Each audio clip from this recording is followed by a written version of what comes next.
श्री राधा ने अत्यंत गंभीर स्वर में कहा, जब तक वे निश्चिंत होकर न आ सके तब तक उनका न आना ही ठीक है।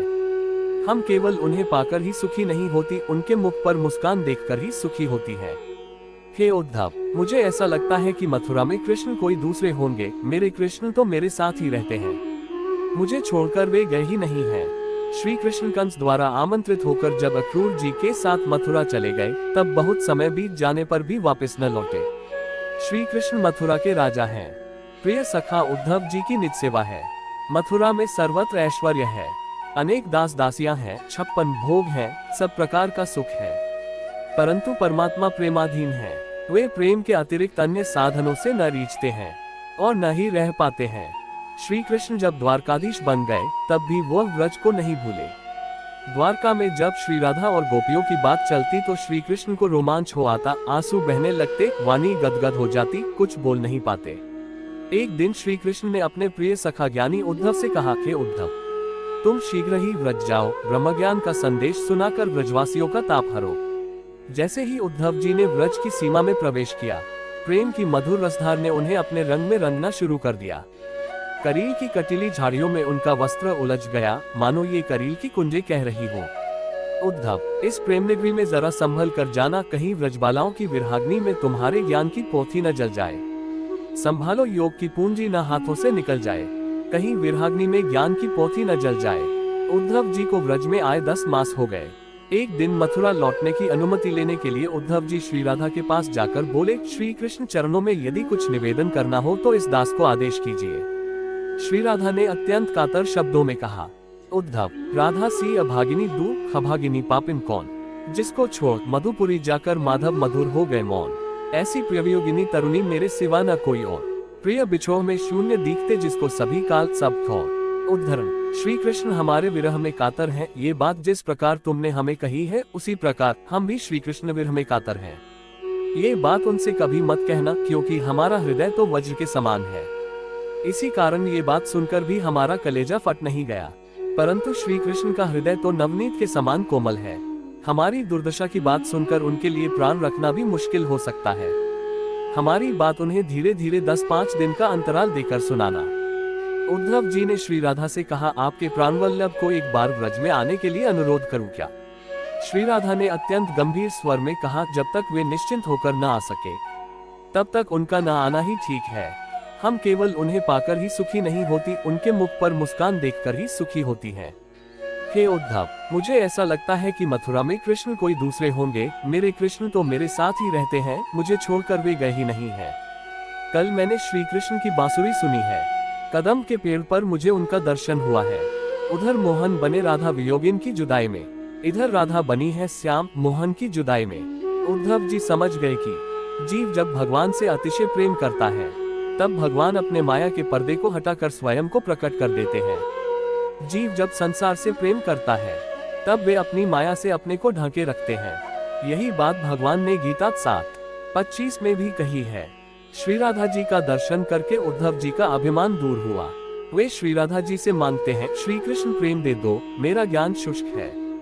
श्री राधा ने उद्धव को ज्ञानोपदेश करते हुए कहा, श्री कृष्ण की भक्ति और उनकी दास्ता शरणागति सभी वरदानों में उत्तम वरदान है, क्योंकि श्री कृष्ण की भक्ति 5 प्रकार की मुक्तियुक्त सायुज्य, सालोक्य, सारूप्य, सामीप्य और कैवल्य से भी श्रेष्ठ है। और उनकी दास्ता ब्रह्मत्व, ब्रह्मा का पद, देवत्व, इंद्रत्व, इंद्र की पदवी, अमृतत्व और सिद्धियों की प्राप्ति से भी बढ़कर है। समस्त पृथ्वी का दान, प्रदक्षिणा, सभी तीर्थों में स्नान, सभी देवताओं का पूजन, वेद पाठ, जप तप दान, ब्राह्मण भोजन, माता पिता की भक्ति, गुरु सेवा, भयभीत की रक्षा करना आदि श्री कृष्ण की दास्ता की 16वीं कला की भी समता नहीं कर सकते। जो कर्म कृष्णार्पण कर दिया जाता है और जिससे श्री कृष्ण की प्रसन्नता बढ़ती है वही सर्वोत्तम है। इसलिए तुम उन परब्रह्म परमात्मा, ईश्वर, अविनाशी, सर्वेश्वर, ज्योति स्वरूप, परमानंद स्वरूप नंदनंदन का भजन करो। श्री राधा ने आगे कहा, उद्धव, इस भूलोक में कौन किसका पति, कौन किसकी पत्नी या भाई बंधु है, अर्थात कोई किसी का नहीं है, क्योंकि विपत्ति के समय श्री कृष्ण के अतिरिक्त कोई किसी का बंधु या सहायक नहीं होता है। संत लोग रात दिन श्री कृष्ण का भजन करते हैं, क्योंकि श्री कृष्ण जन्म, मृत्यु, बुढ़ापा और रोग का विनाश करने वाले हैं। वही सर्वदुख खहारी परमेश्वर है। भगवान श्री कृष्ण के चरण कमल की सेवाओं में, उनके गुणों के कीर्तन में, उनकी भक्ति, ध्यान और पूजा में मनुष्य का जो समय व्यतीत होता है, उसी में जीवन का सारा मंगल और आनंद है। श्री कृष्ण का विस्मरण होने से ही हृदय में शोक, संताप और जीवन में विघ्न आते हैं। परमात्मा श्री कृष्ण का भजन ही काल पर विजय पाने का उपाय है। सूर्य सब प्राणियों की आयु को रात दिन के व्यास से क्षीण करते रहते हैं, अर्थात सूर्योदय होने पर एक नया दिन होता है और मनुष्य की आयु का एक दिन कम हो जाता है, परंतु संतों और हरिभक्तों पर इसका कोई वश नहीं चलता। इस बात को समझाने के लिए श्री राधा हरिभक्तों का उदाहरण देती हैं। ब्रह्मा के चारों मानस पुत्र सनक, सनंदन, सनातन और सनत कुमार जो रात दिन श्रीहरि के ध्यान में रहते हैं, इस कारण उनकी आयु सदा स्थिर रहती है।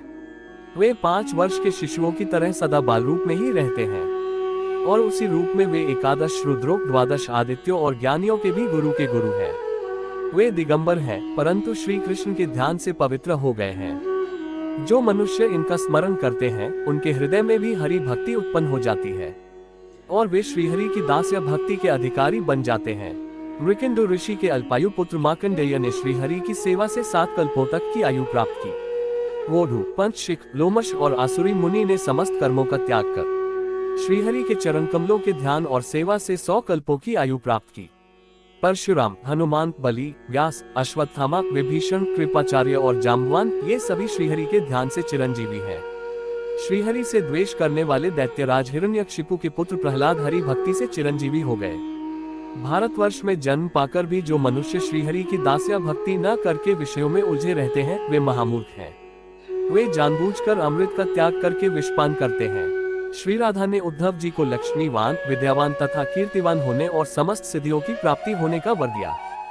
साथ ही श्रीहरि के चरण कमलों की निश्चल दास्य भक्ति और श्रेष्ठतम पार्षद पद की प्राप्ति का भी वरदान दिया।